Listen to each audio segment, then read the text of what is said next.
ફૂલાવાળું ખેતર છે. આ બધો પાછળનો ભાગ છે પછવાડાવાળો. જુઓ ચોકડીએ રોપેલું છે બરાબર. આડી ચોકડી પાડેલી છે પણ તમાકુના વિકાસ ખૂબ સારા થઈ ગયા છે. સરસ ખોળ ખાતર બખરો અને ટ્રીટમેન્ટ જુઓ. એના પૌધાનો અભ્યાસ કરો તો ખબર પડે તમારે એક એક પૌધા કેટલો મોટો હોય. આવી રીતે દરેક છોડવાનો પૌધો તમે જુઓ છે ક્યાંયથી નીચે ટચ થયેલું છે જમીનને. આ જમીન માતાના ચરણ સ્પર્શ કરે, વંદન કરે છે તમાકુ. આવી રીતે આપણે પણ વંદન કરવા જોઈએ ખેડૂત મિત્રો બધાને. જમીન માને પગે લાગવું જોઈએ રોજે, કારણ કે જમીનમાં આપણને રોટલા આપતી હોય, આપણા રોટલા કાઢતી હોય, એમાં રોજગારી મેળવતા હોય આપણે, એમાં કામ કરીને આપણે પોતાનું જીવન ગુજારતા હોય, રોજીરોટી મેળવતા હોય. એટલે જમીન આપણી માં કહેવાય.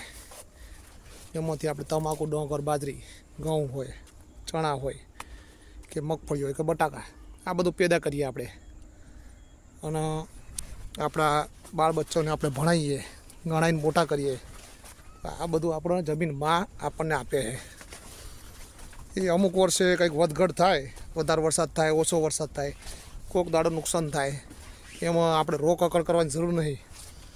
બીજા વર્ષે બેઠું થઈ જવાનું, ડબલ વળતી મહેનત કરવાની. એટલે જમીનમાં આમાં નોખેલું જે હોય એ એળે જતું નથી. આપણે માને ખવડાવીએ તો માં આપણને ખવડાવે. એટલે નિરાશ થશો નહીં ખેડૂત મિત્રો. આપણો પાક એક વર્ષ ગમે તેવો હોય તો બીજા વર્ષે સારો થાય. અને બહુ અભિમાનમાં આવી જવાનું નહીં, બહુ મોટો પદરો જોઈ અને બહુ કૂદકા મારવાના નહીં. આપણા પગ જમીન ઉપર અડેલા હોવા જોઈએ. બહુ હવામાં ઉડવાની જરૂર નથી. આપણે સામાન્ય માણસ છીએ ને સામાન્ય રહેવાનું. જો તમાકુ સારામાં સારી છે. એટલે બધાની મહેનત છે ભાઈ, આપણે એકલાનું કોમ નહીં. આમાં 1000 માણસનું કોમ છે. અને ઉપરવાળો જે 1000 હાથવાળો બેઠો એનું પણ કામ છે મોટું. જો ચલો બહુ સરસ. આ બાજુ જો સુરજ દાદા દેખાય. એ સુરજ દાદાનો હવે આથમવાની તૈયારીમાં છે. ત્યાં ચીમની ભઠ્ઠો છે અને ત્યાં કરો સુરજ હાથમે. વર્ષોલા ગામમાં જઈને સુરજ દાદા આરામ લેશે, રાત્રે ઊંઘશે. આ છે ફુલાવાલાની વાત આપણે. જય જવાન, જય કિસાન મિત્રો.